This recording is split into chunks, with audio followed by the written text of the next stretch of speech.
শেরপুরে লক্ষ্যমাত্রার চেয়ে বেশি আলু উৎপাদন হওয়ায় চরম বেকায়দায় পড়েছেন কৃষক। তারা জানান, জেলায় সরকারি দুটি ও বেসরকারি একটি হিমাগার থাকলেও জায়গা না থাকায় কম দামে আলু বিক্রি করতে বাধ্য হচ্ছেন তারা।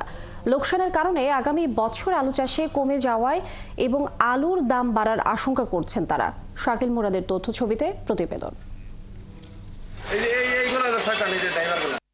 আলুর বস্তা নিয়ে ট্রাক ও ট্রলি দাঁড়িয়ে আছে শহরের খোয়ারপাড়া হিমাগারের সামনে।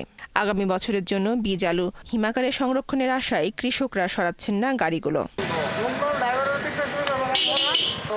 জেলায় সরকারি দুইটি এবং বেসরকারি একটি হিমাগার রয়েছে, তবে সরকারি হিমাগারে আলু রাখার জায়গা নেই, তাই কৃষকরা ভিড় করছেন বেসরকারি হিমাগারে, কিন্তু সেখান থেকেও ফিরে আসতে হচ্ছে তাদের। আমরা কবে যে এটার সিরিয়াল পাই, কবে যে যাইতে পারবো, এটা কোনো শিওর পাইতেছি না। কাছাকাছি এসে পড়ছি, আলু ঢুকাবো না করতেছে যে কলেস্টরে আলু জায়গা হবো না।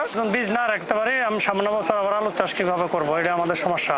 চাষিরা জানান, সংরক্ষণের অভাবে বাধ্য হয়ে কম দামে আলু বিক্রি করতে হচ্ছে।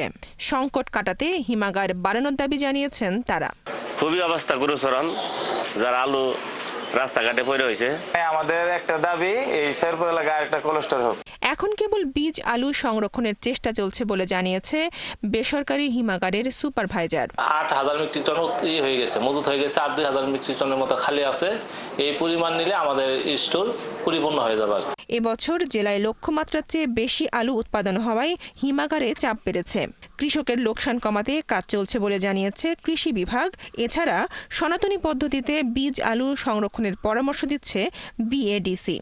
সরকার কর্তৃক নির্ধারিত মূল্যে আলু সংরক্ষণ করার জন্য কৃষি বিভাগ এবং জেলা প্রশাসন তাদের সাথে আমরা যোগাযোগ করছি। 5টা জেলার যে হিমাগার আছে সেখানে প্রেরণ করতেছি। এছাড়াও কৃষকের হাতে যে বীজগুলি থাকবে সেগুলি তারা আমাদের কিছু কিছু জাত আছে যে 3 মাস পর্যন্ত ঘরে সংরক্ষণ করা যায়। অবশ্যই ঘরটি হইতে হবে ঠান্ডা এবং ছায়াযুক্ত জায়গায়। জেলার সরকারি দুটি হিমাগারে 3,000 টন এবং বেসরকারি হিমাগারে 10,000 টন আলু সংরক্ষণ করা যায়। বনশ্রী হালদার, 71। শেরপুরে আলু নিয়ে বিপাকে কৃষক, এ নিয়ে আরো বিস্তারিত জানবো। দর্শক, সহকর্মী শাকিল মুরাদ যুক্ত হচ্ছেন আমাদের সঙ্গে। শাকিল, এবছর কি পরিমাণ আলুর আবাদ হয়েছে শেরপুরে, এই বিষয়টি জানাবেন, এবং হিমাগারের এবং কৃষকের ভাড়া কত, হিমাগারের ভাড়া কত বাড়ানো হয়েছে, কৃষক এবং হিমাগার কর্তৃপক্ষের বাড়তি ভাড়া নিয়ে আসলে কি বলছেন? আফরোজ, আসলে আমি প্রথমে জানিয়ে রাখি, শেরপুরে কিন্তু এবছর যে লক্ষ্যমাত্রা ছিল সেই লক্ষ্যমাত্রার চেয়ে কিন্তু প্রায় 2,000 মেট্রিক টন কিন্তু আলু বেশি আসলে উৎপাদন হয়েছে। তবে আমরা দেখেছি যে শেরপুর জেলাতে মোট 3টি হিমাগার রয়েছে, এর মধ্যে 2টি সরকারি হিমাগার ও একটি বেসরকারি হিমাগার রয়েছে।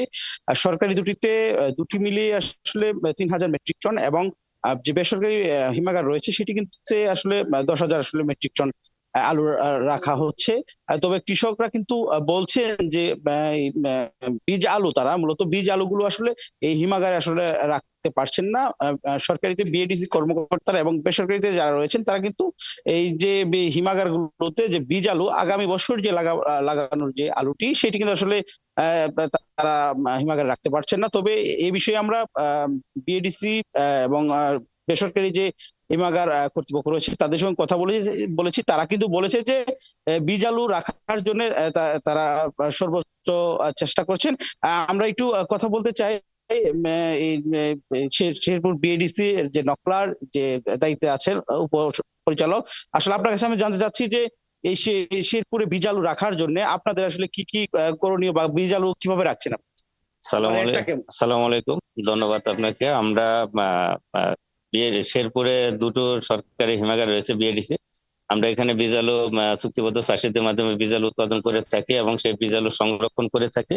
আমাদের এই 2টো হিমাগারে বীজ আলু সংরক্ষণে কোনো সমস্যা নেই, আমাদের পর্যাপ্ত জায়গা রয়েছে এবং আমাদের লক্ষ্যমাত্রা অনুযায়ী আমরা বীজ আলু সংরক্ষণ করতেছি এবং এতে আমাদের কোনো সমস্যা হচ্ছে না, চাষিরও কোনো সমস্যা হচ্ছে না। আসলে আপনি শুনলেন যে মূলত যে খরচটি, এটি কিন্তু আসলে আগের যে খরচ সেভাবেই রয়েছে। এই ছিল আমার কাছে সর্বশেষ লিনিয়া।